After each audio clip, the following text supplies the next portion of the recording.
Assalamualaikum warahmatullahi wabarakatuh. Pada kesempatan kali ini, saya akan menjelaskan tentang tugas analisis isu strategis berdasarkan teknik APKL dan juga USG. Tugas ini dalam rangka untuk menyelesaikan tugas manajemen ASN dalam pelatihan dasar calon pegawai negeri sipil di Kementerian Pendidikan, Kebudayaan, Riset, dan Teknologi tahun 2022. Nah, untuk mengerjakan tugas tersebut, yang pertama dilakukan adalah melakukan identifikasi isu.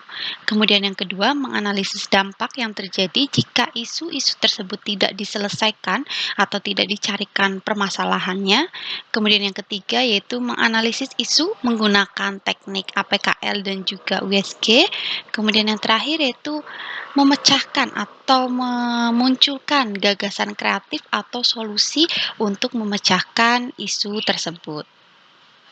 Nah, identifikasi isu. Isu merupakan permasalahan yang belum terpecahkan dan harus segera diatasi. Karena jika tidak diatasi dengan baik, ini dapat menimbulkan dampak negatif bagi unit kerja. Nah, identifikasi isu ini bisa dilakukan dengan pengamatan dan juga diskusi dengan mentor. Misalnya, di unit kerja ini sesuai dengan indikator kinerja utama ada beberapa isu seperti satu, sedikitnya publikasi internasional dosen, kemudian dua, jumlah kelompok atau mahasiswa wirausaha yang terfasilitasi, tiga, kurikulum yang masih digunakan yaitu menggunakan KKNI.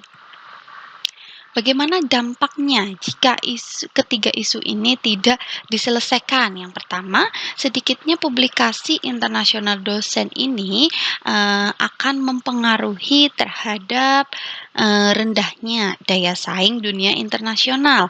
Selain itu juga mempengaruhi nilai akreditasi, baik di akreditasi fakultas maupun program studi, fakultas maupun universitas.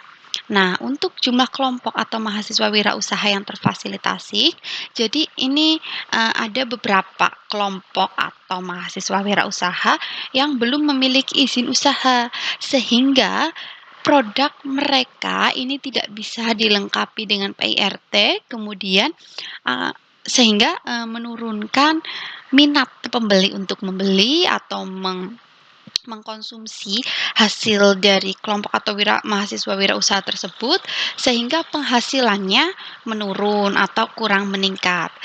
Kemudian tidak tercapainya indikator pencapaian, yaitu memiliki izin usaha.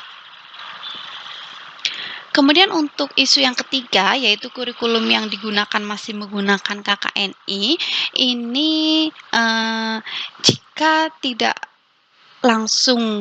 tidak berubah atau beralih ke sistem OB, ini akan memberikan tekanan terhadap proses belajar dan mengajar. Kemudian luarannya itu tergantung hasil proses belajar mengajar karena model pembelajarannya itu tergantung dari pengajar, sehingga capaian pembelajaran tidak sepenuhnya tercapai. Nah, ketiga isu tersebut ini setelah kita memahami ketiga isu tersebut, ini maka perlu dilakukan analisis untuk memahami isu secara utuh dengan kemampuan berpikir konseptual sehingga dicarikan jalan keluar atau solusi dari isu-isu tersebut. Nah, alat bantu yang bisa digunakan yang pertama ini adalah teknik APKL. A di sini ini adalah aktual, yaitu artinya bahwa isu tersebut benar-benar terjadi dan sedang hangat dibicarakan. Kemudian P di sini adalah problematika, maksudnya adalah isu memiliki permasalahan yang kompleks sehingga harus segera dicarikan solusi permasalahan. Kemudian K di sini adalah kehalayakan, maksudnya adalah isu tersebut menyangkut hajat hidup orang banyak atau kepentingan banyak orang. Kemudian L di sini adalah layak, maksudnya isu tersebut patut atau masuk akal dan juga realistis untuk kita carikan solusinya. Nah, untuk hasil kriteria dan keterangan lebih lanjut ini bisa dilihat di tabel. Jadi untuk isu pertama, sedikitnya publikasi internasional dosen ini aktual, kemudian tidak problematika, Kenapa? Karena ini sebenarnya adalah masalah perorangan. Jadi mau tidaknya seorang peneliti untuk mempublikasikan hasil penelitiannya di jurnal internasional, kemudian halayak atau menyangkut hajat hidup orang banyak, karena ini sebenarnya menyangkut terhadap nilai akreditasi program studi, fakultas, bahkan universitas, dan layak untuk dibahas, namun di sini tidak memenuhi syarat karena pada bagian P atau problematika ini tidak memenuhi syarat. Kemudian untuk jumlah mahasiswa wirausaha terfasilitasi ini aktual, problematika, kehalayakan, dan juga layak sehingga memenuhi syarat. Kemudian untuk isu yang ketiga yaitu kurikulum yang digunakan masih KKNI, ini aktual, problematika, kehalayakan, dan layak. Nah, sehingga memenuhi syarat. Dua isu yang memenuhi syarat ini dilanjutkan menggunakan tapisan isu menggunakan metode USG atau urgency, strong seriousness, and growth. Nah, teknik USG ini dilakukan untuk memperoleh isu utama atau isu prioritas. Kemudian teknik ini menggunakan interval scoring antara 1 sampai dengan 5 pada setiap unsurnya.